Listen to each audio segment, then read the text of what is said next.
ಕಾರಣ ಏನು, ಯಾರು ಮಾತಾಡಿದ್ದಾರೆ ನೋಡ್ತಾ ಹೋಗೋಣ. ಶಾಸಕ BR ಪಾಟೀಲ್ ಹಾಗೂ ಜಮೀರ್ ಆಪ್ತ ಕಾರ್ಯದರ್ಶಿ ನಡುವೆ ನಡೆದಂತಹ ಒಂದು ಸಂಭಾಷಣೆಯ ಆಡಿಯೋದಲ್ಲಿ ಬಹಳ ವಿಚಾರಗಳು ಚರ್ಚೆಯಾಗಿದೆ. ಲಂಚಕ್ಕೆ ಸಂಬಂಧಪಟ್ಟಂತೆ, ಭ್ರಷ್ಟಾಚಾರ ಆಗಿದೆ ಅನ್ನೋದಕ್ಕೆ ಸಂಬಂಧಪಟ್ಟಂತೆ ನೋಡ್ತಾ ಹೋಗೋಣ ಏನ್ ಮಾತಾಡಿದ್ದಾರೆ ಅಂತ. हेलो जी सरफराज, हाँ साहब, हाँ साहब, आप गलत मत समझो, ताज्जुब की बात है। हाँ राजीव गांधी हाउसिंग कारपोरेशन में जो लोग जाके पैसा देते हैं उनको घर मिला है।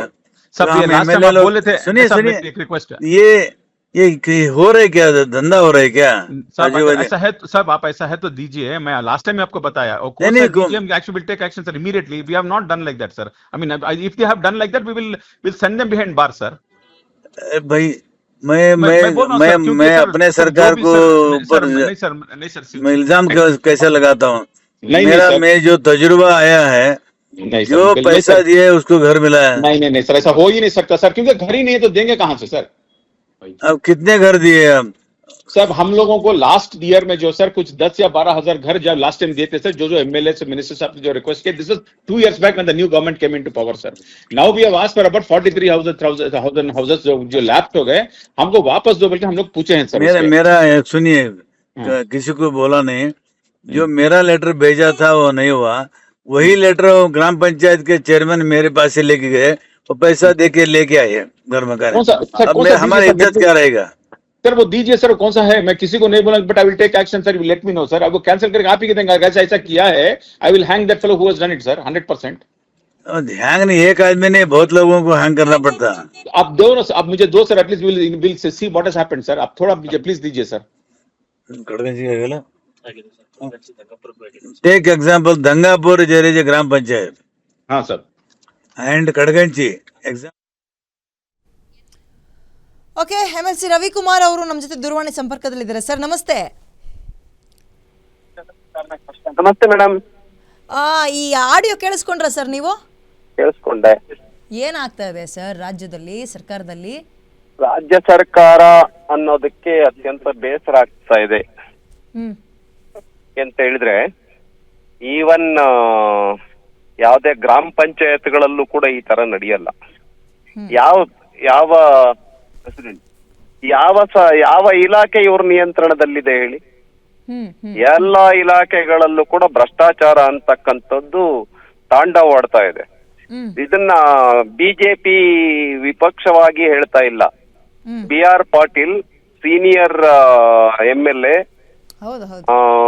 ಮಂತ್ರಿ ಯಾವ್ದೋ ಕಾರಣಕ್ಕೋಸ್ಕರ ಆಗಿಲ್ದೆ ಇರಬಹುದು, ಸೀನಿಯರ್ MLA, ಈವನ್ ಸಿದ್ದರಾಮಯ್ಯ ಅವ್ರ ಜೊತೆನಲ್ಲಿ MLA ಆಗಿರ್ತಕ್ಕಂತ ಸೀನಿಯರ್ MLA ಹೇಳ್ತಾ ಇದ್ದಾರೆ, ಗುಲ್ಬರ್ಗ ಜಿಲ್ಲೆ ಆಳಂದ್ ತಾಲೂಕಿನ MLA. ನಾನ್ ಮಾತಾಡಿದ್ರೆ ಸರ್ಕಾರ ಅಲ್ಲಾಡ್ ಹೋಗುತ್ತೆ. ವಸತಿ ಇಲಾಖೆನಲ್ಲಿ ದುಡ್ಡಿಸ್ಕೊಂಡ್ ಬಿಟ್ಟು ಮನೆಗಳನ್ನ ಕೊಡ್ತಾ ಇದ್ದಾರೆ ಬಡವರಿಗೆ. ಮತ್ತು ನಾನ್ ಲೆಟರ್ ಬರೆದ್ರೆ ನನ್ನ ಲೆಟರ್ಗೆ ಒಂದು ಸ್ವಲ್ಪ ಗೌರವ ಇಲ್ಲ, ಅದಕ್ಕೊಂದು ಗೌರವ, ರೆಸ್ಪೆಕ್ಟ್ ಇಲ್ಲ, ಒಂದು ಕಿಮ್ಮತ್ ಇಲ್ಲ. ನಾನ್ ಲೆಟರ್ ಕೊಟ್ಟಿರೋಂತವ್ರಿಗೆ ಆಗೋದಿಲ್ಲ, ನಾನ್ ಲೆಟರ್ ಕೊಡದೆ ಇರ್ತಕ್ಕಂಥವ್ರಿಗೆ ದುಡ್ಡು ಇಸ್ಕೊಂಡ್ ಬಿಟ್ಟು ಮನೆಗಳನ್ನ ಕೊಡ್ತಾ ಇದ್ದಾರೆ ಅಂತ ಹೇಳಿ. ಇವರೇ ಅಲ್ವಾ ಸರ್ ಇವ್ರ ಪ್ರಣಾಳಿಕೆಯಲ್ಲಿ ಭ್ರಷ್ಟಾಚಾರ ನಿರ್ಮೂಲನೆ ಮಾಡ್ತೀವಿ ಅಂತ ಹಾಕೊಂಡು ಓಡಾಡ್ತಾ ಇದ್ದಿದ್ದು? ನಿರ್ಮೂಲನೆ ಮಾಡ್ತೀವಿ ಅಂತ ಹೇಳಿ ಪ್ರಣಾಳಿಕೆನಲ್ಲಿ ಪ್ರಕಟಣೆ ಮಾಡಕ್ ಏನಂತೆ? ಪ್ರಣಾಳಿಕೆನಲ್ಲಿ ಪ್ರಕಟಣೆ ಮಾಡಿರ್ತಕ್ಕಂತ ಅಂಶಗಳಲ್ಲಿ ಗ್ಯಾರಂಟಿ ಏನ್ ಇದ್ ಮಾಡ್ತಾ ಇದ್ರೆ ಅದು ಅರ್ಧ, ಅದನ್ನು ಕೂಡ ಸರಿಯಾಗಿ ನಡೀತಾ ಇಲ್ಲ. ಅವ್ರ ಪ್ರಣಾಳಿಕೆನಲ್ಲೆಲ್ಲ ಯಾವ್ದು ಕೂಡ ಇಂಪ್ಲಿಮೆಂಟ್ ಆಗ್ತಾ ಇಲ್ಲ. ಅದಕ್ಕೆ ವಿರುದ್ಧವಾಗಿ ಎಲ್ಲ ಇಂಪ್ಲಿಮೆಂಟ್ ಮಾಡ್ತಾ ಇದ್ದಾರೆ. 40% ಅಂತ ಹೇಳಿದ್ರು ನಮಗೆ, ಅದನ್ನ ಸಾಬೀತು ಮಾಡಕ್ ಆಗ್ಲಿಲ್ಲ. ಈಗ ಎಷ್ಟು ಪರ್ಸೆಂಟ್ ಇದೆ? BR ಪಾಟೀಲ್ ಹೇಳ್ತಾ ಇದಾರಲ್ಲ ಸರ್ಕಾರ ಅಲ್ಲಾಡೋಗುತ್ತೆ ಅಂತ ಹೇಳಿ. ಆರೋಪ ಅಲ್ವಾ? 40% ಕಮಿಷನ್ ಅಂದ್ಕೊಂಡು ಎಲ್ ಬೇಕಲ್ಲಿ ಪೇ CM ಅಂತೆಲ್ಲ ಹಾಕೊಂಡು ಓಡಾಡಿದ್ರು. ಹಾಗಾದ್ರೆ ಇವ್ರಿಗೆ ಏನ್ ಹಾಕ್ತೀರಿ ನೀವು? ಇವ್ರಿಗೆ ಹಾಕ್ಬೇಕಲ್ಲ, ಈಗ ರಾಜೀನಾಮೆ ಕೊಟ್ಟು ಹೋಗ್ಬೇಕು ಸಿದ್ದರಾಮಯ್ಯ ಅವ್ರು. BR ಪಾಟೀಲ್ ಹೇಳಿದಾರಲ್ಲ, ಬಿಡಿ ಕೆಂಪಣ್ಣ ಹೇಳಿದ್ರು, ಕೆಂಪಣ್ಣ ಹೇಳಿದ್ದನ್ನ ನಿಮ್ ಕಡೆ ಸಾಗ್ಬೇಕಾಗ್ಲಿಲ್ಲ. BR ಪಾಟೀಲ್ ಹೇಳಿದಾರಲ್ಲ ಸರ್ಕಾರ ಅಲ್ಲಾಡು ಹೋಗುತ್ತೆ, ಕೊಡಿ ರಾಜೀನಾಮೆ. ನೈತಿಕತೆ ಇದ್ರೆ ಅಂತ ಅನ್ಸುತ್ತಾ ಸರ್ ನಿಮ್ಗೆ? ಸರ್ಕಾರ ಅಲ್ಲಾಡುವಂತಹ ಸುದ್ದಿ BR ಪಾಟೀಲ್ ಅವ್ರ ಜೊತೆ ಏನ್ ಇರ್ಬೋದು? ಅಲ್ಲ ಇರ್ಬೇಕು, ಖಂಡಿತ ತಗೊಳ್ತಾ ಇದ್ದಾರೆ. ಅವ್ರಿಗೆಲ್ಲ ಅನೇಕ ವಿಷಯಗಳು ಗೊತ್ತಿದೆ, ಅದನ್ನ ಹೇಳಿಲ್ಲ ಅಷ್ಟೇ. ಕಾಂಗ್ರೆಸ್ ಅಷ್ಟೇ ಅಲ್ಲಾಡ್ ಹೋಗುತ್ತೆ ಅಂತ ಹೇಳಿ ಯಾವ ಸೆನ್ಸ್ ಅಲ್ಲಿ ಹೇಳಿದ್ದಾರೆ ಅಂತ ಹೇಳಿದ್ರೆ, ಟೆಲಿಫೋನ್ ನಲ್ಲಿ ಮೊಬೈಲ್ ನಲ್ಲಿ ಮಾತನಾಡ್ಲಿಕ್ಕೆ ಅಸಾಧ್ಯವಾಗಿರ್ತಕ್ಕಂಥ ಪ್ರಕರಣಗಳೆಲ್ಲ ಅವ್ರಿಗೆ ಗೊತ್ತಿದೆ, ಹಾಗಾಗಿ ಹೇಳಿಲ್ಲ, ಅಲ್ಲಾಡೋಗುತ್ತೆ ಅಂತ ಆ ಸೆನ್ಸ್ ಅಲ್ಲಿ ಹೇಳಿರ್ತಾರೆ. ನನ್ನ ಪ್ರಕಾರ ನೈತಿಕ ಹೊಣೆ ಹೊತ್ತು ಸಿದ್ದರಾಮಯ್ಯ ಅವರು ಡಿ ಕೆ ಶಿವಕುಮಾರ್ ಮನೆಗೆ ಹೋಗ್ಬೇಕು ರಾಜೀನಾಮೆ ಕೊಟ್ಟು. ಹೆಸರು ಹೇಳಕ್ಕೆ ಬಡಬಗ್ರಿಗೆ ಮನೆ ಕೊಡ್ತೀವಿ ಅಂತ ಅವ್ರನ್ನ ಹಿರ್ದು ರಕ್ತ ಈ ರೀತಿಯಾಗಿ ಬಸ್ದು ಕುಡಿತಾರೆ ಅಂದ್ರೆ ಯಾವ ಸೀಮೆ ಬಡವ್ರ ಯೋಜನೆ ಇವೆಲ್ಲ? ಖಂಡಿತ ಇವರು ಬಡವರನ್ನ ರಕ್ಷಣೆ ಮಾಡ್ತಾ ಇಲ್ಲ, ಬಡವರ ರಕ್ತವನ್ನ ಹೀರ್ತಾ ಇದ್ದಾರೆ. ನಿಮ್ಮ ನಾಚಿಕೆ action ಏನು ಆಗ್ಬೇಕು ಈ ವಿರೋಧ ಸರ್ಕಾರಕ್ಕೆ. ಪಕ್ಷದಲ್ಲಿ ಕೂತ್ಕೊಂಡು ನೀವು? ಅಲ್ಲ, ನಾವು ಮಾಡ್ತೇವೆ, ನಾವು ಮುಂಚೆಯಿಂದನೂ ಪ್ರತಿಭಟನೆ ಮಾಡ್ತಾ ಬಂದಿದ್ದೇವೆ, ಈ ವಿಷಯಗಳು ತೆಗೆದುಕೊಂಡು ಪ್ರತಿಭಟನೆ ಮಾಡ್ತೇವೆ. ಖಂಡಿತ ಪ್ರತಿಭಟನೆ ಮಾಡ್ತೀವಿ. ಯಾವ ಹಂತದಲ್ಲಿ ಯಾವ ರೀತಿಯಲ್ಲಿ ಇರುತ್ತೆ ಪ್ರತಿಭಟನೆ? ಮಾಡ್ತೇವೆ. ನಿಮ್ಮ ಇದಕ್ಕೋಸ್ಕರ ಪ್ರತಿಭಟನೆ ಈ ಭ್ರಷ್ಟಾಚಾರ ನಿರ್ಮೂಲನೆ ಮಾಡುತ್ತೆ, ಅವ್ರಿಗೆ ಸ್ವಲ್ಪ ಬಿಸಿ ತಟ್ಟುತ್ತೆ ಅಂತ ಅನ್ಸುತ್ತಾ ಸರ್ ನಿಮಗೆ?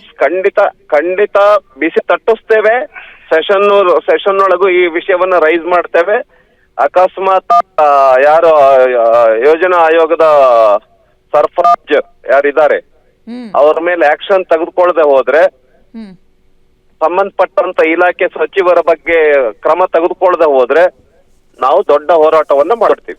ಸಂಬಂಧಪಟ್ಟ ಇಲಾಖೆ ಸಚಿವರುಗಳಿಗೆ ಇದ್ರ ಬಗ್ಗೆ ಮಾಹಿತಿನೇ ಹೋಗಿರಲ್ಲ ಅಂತ ಅನ್ಕೊಳ್ತೀರಾ ನೀವು? ಅವರು ಇನ್ವಾಲ್ವ್ ಆಗಿರ್ತಾರೆ, ಹೆಂಗ್ ಹೋಗಿರುತ್ತೆ ಅದಕ್ಕೆ ಮಾತಾಡಲ್ಲ ಅವರು.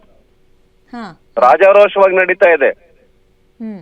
ಯಾರ್ಯಾರ ಜೇಬಿಗೆ ಹೋಗ್ತಿರುತ್ತೆ ಅನ್ಸುತ್ತೆ ಸರ್ ಇದು ಪರ್ಸೆಂಟೇಜ್? ಖಂಡಿತ ಮಂತ್ರಿಗಳಿಗೆ ಹೋಗಿರುತ್ತೆ, ಅಧಿಕಾರಿಗಳಿಗೆ ಹೋಗಿರುತ್ತೆ. ಇಲ್ಲ ಅಂತ ಹೇಳಿದ್ರೆ ಸರ್ಕಾರ ಅಲ್ಲಾಡೋಗುತ್ತೆ ಅಂತ ಹೇಳಿ ಯಾಕೆ ಹೇಳ್ತಾ ಇದ್ದಾರೆ? ಕೊನೆಗೆ ಗೊತ್ತಾದ್ರೆ ಅಧಿಕಾರಿಗಳ ಮೇಲೆ ಕ್ರಮ ತೆಗೆದುಕೊಳ್ತಾರೆ. ಮಂತ್ರಿಗಳು ಪ್ರಾಮಾಣಿಕರು, ಕರ್ನಾಟಕ ರಾಜ್ಯದಲ್ಲಿ ಅಧಿಕಾರಿಗಳು ಇರಬಾರ್ದು, ಅಕ್ಕಿ ಕೊಡ್ತೀವಿ, ಕರೆಂಟ್ ಬಿಲ್ ಕಟ್ತೀವಿ, ಹೆಣ್ಮಕ್ಳು ಫ್ರೀಯಾಗಿ ಬಸ್ಸಲ್ಲಿ ಓಡಾಡಬಹುದು ಅಂತ ಹೇಳೋದು, ಇಲಾಖೆಗಳಲ್ಲಿ ಇಷ್ಟು ದೊಡ್ಡ ಮಟ್ಟದಲ್ಲಿ ಭ್ರಷ್ಟಾಚಾರ ಅದನ್ನು ಕೂಡ ಅರ್ಧಂಬರ್ಧ ಕೊಡ್ತಾ ಇದ್ದಾರೆ. ಅದರ 4 ಪಟ್ಟು ವಸೂಲಿ ಮಾಡ್ತಾ ಇದ್ದಾರೆ. ಹಿಂಗೆ ಭ್ರಷ್ಟಾಚಾರದಲ್ಲಿ ಭ್ರಷ್ಟಾಚಾರದ ಅದನ್ನೆಲ್ಲ ಪೇಪರ್ ನಲ್ಲಿ ತೋರ್ಸಲ್ಲ, ಅದೆಲ್ಲ ಜೇಬಿಗೆ ಹೋಗುತ್ತೆ. ಟ್ಯಾಕ್ಸ್ ಈ ತರದ್ದೆಲ್ಲ 4 ಪಟ್ಟು ವಸೂಲಿ ಮಾಡ್ತಾ ಇದ್ದಾರೆ, ಟ್ಯಾಕ್ಸ್ ಮೂಲಕ, ಬೆಲೆ ಏರಿಕೆ ಮೂಲಕ. ಈಗ ಈ ಆರೋಪನ ನಿಮ್ ಪಕ್ಷದಲ್ಲಿ ಯಾರಾದ್ರೂ ಮಾಡಿದ್ರ, ಅಯ್ಯೋ ವಿರೋಧ ಪಕ್ಷದವ್ರು ಸುಮ್ನೆ ಏನೋ ಹೇಳಕ್ ಒಂದ್ ಮಾಡ್ತಾ ಇದಾರಲ್ಲ ಬಿಡಿ ಅನ್ಬೋದಿತ್ತು, ಅವ್ರ ಪಕ್ಷದಲ್ಲಿರೋ MLA ಮಾಡ್ತಿದ್ದಾರೆ ಅಂದ್ರಾಗ ಇದ್ರ ತೂಕ ಜಾಸ್ತಿ ಸರ್. ಖಂಡಿತ ಸರ್ಕಾರದ ಭಾಗವಾಗಿರ್ತಕ್ಕಂತ ಶಾಸಕರೇ ಹೇಳ್ತಾ ಇದ್ದಾರೆ, ನೈತಿಕ ಹೊಣೆ ಹೊತ್ತು ರಾಜೀನಾಮೆ ಕೊಡ್ಬೇಕು. Okay thank you sir Guarantee News ಜೊತೆಗೆ ಮಾತಾಡೋದಕ್ಕೆ. JDS ಶಾಸಕರು ಸುರೇಶ್ ಬಾಬು ನಮ್ಮ ಜೊತೆ ಇದ್ದಾರೆ. ಸರ್ ನಮಸ್ತೆ. ನಮಸ್ತೆ. ಈ ಆಡಿಯೋ ಕೇಳಿಸ್ಕೊಂಡಿದ್ದೀರಾ ಅನ್ಕೊಳ್ತೀನಿ ಸರ್. ಹೌದಮ್ಮ. ಏನ್ ಹೇಳ್ತೀರಿ? ಈಗ ಏನಾಗಿದೆ, ಈ ಸರ್ಕಾರದಲ್ಲಿ ರೆಗ್ಯುಲರ್ ಗ್ರಾಂಟ್ಸ್ ಇಲಾಖೆವಾರು ಕಾನ್ಸ್ಟಿಟ್ಯೂನ್ಸಿ ಕೊಡೋದನ್ನ ಇವ್ರು ಕೊಡ್ತಾ ಇಲ್ಲ. ಇವ್ರು ಯಾರು ಇವ್ರ ಹತ್ರ ಬಂದು ಇವ್ರ ಹತ್ರ ಮಾತಾಡ್ಕೊಂಡು ಇವ್ರ ಹತ್ರ ವ್ಯವಹಾರ ಮಾಡ್ಕೊಂಡು ಹೋಗ್ತಾರೋ ಅಂತವ್ರಿಗೆ ಎಲ್ಲ ಇಲಾಖೆನಲ್ಲೂ ಕೂಡ ವಿಶೇಷ ಅನುದಾನ ಅಂತ ರಿಲೀಸ್ ಮಾಡ್ಕೊಂಡು ಹೋಗ್ತಾ ಇರ್ತಕ್ಕಂಥದ್ನ ಹೊಸ ಪದ್ಧತಿನೇ ಶುರು ಮಾಡ್ಯಾರೆ. ಇದಕ್ಕೆ ಖಂಡಿತ ಈ ಸರ್ಕಾರದಲ್ಲಿ ಮುಖ್ಯಮಂತ್ರಿಗಳಿಗೆ ಯಾವುದೇ ಒಂದು ಹಿಡಿತ ಇಲ್ಲದ ರೀತಿನಲ್ಲಿ ನಡ್ಕೊಂಡು ಹೋಗ್ತಾ ಇದೆ. ಯಾಕೆ ಕಣ್ಣು ಮುಚ್ಕೊಂಡು ಕೂತಿದಾರೋ ಮುಖ್ಯಮಂತ್ರಿಗಳು ಗೊತ್ತಿಲ್ಲ. ಖಂಡಿತ ಇಂಥವರೆಲ್ಲ ನೈತಿಕವಾಗಿ ಈ ಸರ್ಕಾರ ನಡೆಸಕ್ಕೆ ಅರ್ಹರಲ್ಲ. ಇಂಥವ್ರು ಇಮಿಡಿಯೇಟ್ ಅದನ್ನ ರಾಜೀನಾಮೆ ಕೊಟ್ಟು ಖಂಡಿತ ಬೇರೆ ರೀತಿಯಲ್ಲಿ ವ್ಯವಸ್ಥೆ ಆಗ್ಬೇಕು ಅಂತ ಹೇಳಿಕ್ಕೆ ಸರ್ಕಾರಕ್ಕೂ ಮತ್ತು ಸರ್ಕಾರದಲ್ಲಿರೋ ಇಲಾಖೆಗಳಿಗೂ ಈಡು ಜೋಡಿ ಸರಿ ಆಗ್ತಿಲ್ಲ, ತಾಳಮೇಳ ಸರಿ ಇಲ್ಲ, ಕಂಟ್ರೋಲ್ ಇಲ್ಲ ಅಂತನಾ? ಹೌದು ಮೇಡಮ್, ಅದು ಸರ್ಕಾರ ಮುಖ್ಯಮಂತ್ರಿಗಳು ಯಾಕೋ ಈ ಸಲ ಅವರು ಒಂದು ಅಧಿಕಾರಿಗಳ ಮೇಲೆ ಆಗ್ಲಿ ಅವರ ಸಹಪಾಠಿಗಳು ಮಂತ್ರಿಗಳ ಮೇಲೆ ಆಗ್ಲಿ ಯಾವುದೇ ಹಿಡಿತ ಇಟ್ಕೊಂಡಿಲ್ಲ. ಅವರೆಲ್ಲರೂ ಕೂಡ ಸ್ವೇಚ್ಛಾಚಾರವಾಗಿ ಅವರ ಇಲಾಖೆ ಅನುದಾನಗಳನ್ನ ಯಾರಿಗ್ ಬೇಕು ಅವ್ರಿಗೆ ಮಾಡ್ಕೊಳ್ಳೋ ಅಂತ ಕೆಲಸ ಈ ಸರ್ಕಾರದಲ್ಲಿ ನಡೀತಾ ಇದೆ. ಎಲ್ರು ಕೂಡ ಪರ್ಸೆಂಟೇಜ್ ಕೊಟ್ರೆ ಕೆಲಸ ತರ್ತೀವಿ ಅಂತ ನಮ್ಗಳ ಹತ್ರನೇ ಇವತ್ತು ಹಲವಾರು ಜನ ಗುತ್ತಿಗೆದಾರಗಳು ಬಂದು ಪತ್ರ ಕೊಡಿ ಅಂತ ಕೇಳ್ತಾರೆ. ನಾವು ಕ್ಷೇತ್ರಕ್ಕೆ ಕೆಲಸ ಆಗ್ಲಿ ಅಂತ ಪತ್ರಗಳನ್ನು ಕೂಡ ಕೊಟ್ಟಿದ್ದೇವೆ. ಇವರು ವಿಶೇಷ ಅನುದಾನಗಳು ಕೊಡ್ತಾರೆ, ಅದನ್ನ ಯಾವ ತರ ಮಾಡ್ಕೊಂತ ಇದಾರೋ ಗೊತ್ತಿಲ್ಲ. ನಮ್ಗೆ ಅನುದಾನಗಳು ಇಲಾಖೆನಲ್ಲಿ ಏನು ಸರ್ಕಾರದಿಂದ ಎಲ್ಲಾ ಇಲಾಖೆನಲ್ಲೂ ಕೂಡ ಎಲ್ಲಾ ಕ್ಷೇತ್ರಕ್ಕೂ ಹಂಚಬೇಕಾದಂತ ಸಾಮಾಜಿಕವಾಗಿ ಹಂಚಬೇಕಾದಂತ ಮಾಡ್ತಾ ಇಲ್ಲ. ವಿಶೇಷ ಅನುದಾನ ಅಂತ ಇವರು ಕೊಡ್ತಾ ಇರ್ತಕ್ಕಂಥದ್ದು. ಇದು ಹೊಸ ಪದ್ಧತಿನ ರೂಢಿ ಮಾಡಿ ಅಲ್ಲಿ ಎಷ್ಟು ಇವರು ಆಮೇಶಗಳನ್ನ ಉಟ್ಕೊಂಡು ಇವರು ಅವ್ರಿಗೆ ಅನುದಾನಗಳು ಕೊಡ್ತಾ ಇದಾರೋ ಗೊತ್ತಿಲ್ಲ. ಖಂಡಿತ ಇವತ್ತು ಮಂತ್ರಿಗಳೇ ಆತರ ಮಾತಾಡ್ತಾ ಇದಾರೆ ಅಂದ್ರೆ ನೀವೇ ಆಲೋಚನೆ ಮಾಡ್ಬೇಕು, ಈ ಯೋಜನೆ ಈ ಸರ್ಕಾರ ಜನಪರವಾಗಿದೆಯಾ ಇಲ್ವಾ ಅಂತ. ಇವರು 2000 ಕೊಟ್ಟ ಓಟ್ ಹಾಕ್ತಾರೆ. ಒಬ್ಬರು ಶಾಸಕರು ಆಡಳಿತ ಪಕ್ಷದಲ್ಲಿ ಅಥವಾ ಆಡಳಿತದಲ್ಲಿ ಏನಾಗ್ತಾ ಇದೆ ಇಷ್ಟು ದೊಡ್ಡ ಹುಳುಕು ಅಂತ ತೋರಿಸ್ತಿದ್ದಾರೆ ಅಂದಾಗ ಬಹಳ ವೈಟೇಜ್ ಪಡ್ಕೊಳ್ಳುತ್ತೆ ಸರ್ ಇದು. ಅದು ಮುಖ್ಯಮಂತ್ರಿಗಳಿಗೆ ಸಲಹೆಗಾರರು BR ಪಾಟೀಲ್ ಅವರು ಸೀನಿಯರ್ ಮೋಸ್ಟ್, ಅಂತ ಒಬ್ರು ಸಚಿವರು ಹೇಳ್ತಾ ಇದಾರೆ ಅಂದ್ರೆ ನೀವೇ ಅದನ್ನ ಯೋಚನೆ ಮಾಡ್ಬೇಕು.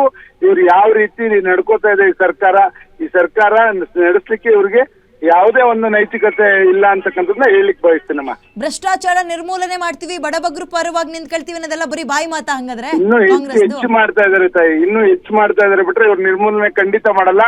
ಎಲ್ಲ ಅನ್ನೋದು ಇದನ್ನು ಕೂಡ ಎಲ್ಲಾ ಬೆಲೆನೂ ಕೂಡ ಏರಿಸಿರ್ತಕ್ಕಂಥದ್ದು ಇವ್ರಿಗೆ ಕೀರ್ತಿ ಹೋಗ್ಬೇಕು.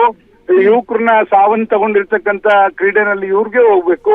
ಮತ್ತೆ ಈ ತರ ಅನುದಾನಗಳನ್ನು ಕೂಡ ಅನುದಾನ ಇಲ್ಲ ಅಂತ ಒಂದು ಕೇರ್ಸಿಟಿನ ಇವರೇ ಡೆವಲಪ್ ಮಾಡ್ಬಿಟ್ಟಿದ್ದಾರೆ ಸರ್ಕಾರದವರು. ಅನುದಾನ ಇಲ್ಲ, ಎಲ್ಲ ನಾವು ಗ್ಯಾರಂಟಿ ಕೊಡ್ತಾ ಇದೀವಿ ಅಂತ. ಈ ತರ ಒಂದೇನು ಸ್ಪೆಷಲ್ ಗ್ರಾಂಟ್ ಮುಖಾಂತರ ಪರ್ಸೆಂಟೇಜ್ಗಳು ಇಸ್ಕೊಂಡು ಕೊಡುವಂತದ್ನ ಪ್ರವೃತ್ತಿ ಮಾಡ್ಕೊಂಡು ಇಲ್ಲಿ ಅನುದಾನ ಇಲ್ಲ ಅಂತ ಹೇಳ್ಕೊಂಡು ಒಳ್ಳೊಳಗೆ ಮಾರ್ಕೊಳ್ಳುವಂತ ಕೆಲಸ, ಇವ್ರಿಗೆ ಅನುದಾನ ಮಾಡ್ಕೊಳ್ತಾ ಇರ್ತಕ್ಕಂಥ ಕೆಲಸ ಈ ಸರ್ಕಾರದಲ್ಲಿ ಈಗ ಅದ್ರ ಜೊತೆಗೆ ಅಲ್ಪಸಂಖ್ಯಾತರ ವಸತಿ ಮೀಸಲನ್ನು ಬೇರೆ ಹೆಚ್ಚಳ ಮಾಡ್ತೀವಿ ಅಂತಿದಾರಲ್ಲ. ಹೌದು, 10-15%. ಇವತ್ತು ಈ ತರ ತಾರತಮ್ಯಗಳು ಯಾರಿಗೂ ಆಗ್ಬಾರ್ದು. ಎಲ್ಲಾ ಸಮಾಜಕ್ಕೂ ಕೂಡ ಒಂದೇ ನೀತಿ ಇರಬೇಕು. ಎಲ್ರು ಕೂಡ ನಾವು ಜನಗಳು ಯಾರು ಬೇರೆ ಅಂತ ಹೇಳ್ತಾ ಇಲ್ಲ, ಮುಸ್ಲಿಮ್ಸ್ ಆಗ್ಲಿ, ಹಿಂದೂಗಳಾಗ್ಲಿ, ಕ್ರಿಶ್ಚಿಯನ್ಸ್ ಆಗ್ಲಿ, ಇವ್ರು ನಮ್ಮನ್ನ ಬೇರ್ಪಡಿಸ್ತಾ ಇದ್ದಾರೆ. ಜನಗಳನ್ನ ಇವರೇ ಕೂಡ ಮತಕ್ಕಾಗಿ ಬೇರ್ಪಡಿಸಿ ಒಂದು ವೋಟ್ ಬ್ಯಾಂಕ್ ಕ್ರಿಯೇಟ್ ಮಾಡ್ಕೊಳ್ಳಕ್ಕೆ ಈ ತರ ಸರ್ಕಾರನ ದುರುಪಯೋಗ ಪಡಿಸ್ಕೊಳ್ತಾರೆ. ಗೊತ್ತೇ ಇಲ್ವಲ್ಲ ಸರ್? ಏನ್ಮಾ ಇಷ್ಟೆಲ್ಲ ಆಗ್ತಾ ಇದ್ರು ಸಂಬಂಧಪಟ್ಟ ಇಲಾಖೆ ಸಚಿವರಿಗೆ ಇದ್ರ ಬಗ್ಗೆ ಗೊತ್ತೇ ಇಲ್ವಂತಲ್ಲ? ಗೊತ್ತಿಲ್ಲದೆ ಹೆಂಗಾಗ್ತದೆ? ಕಣ್ಮುಚ್ಕೊಂಡ್ ಬೇಕು ಕಾಲ್ ಕುಡಿಯಕ್ಕೆ ಸಾಧ್ಯನಾ ಮೇಡಮ್?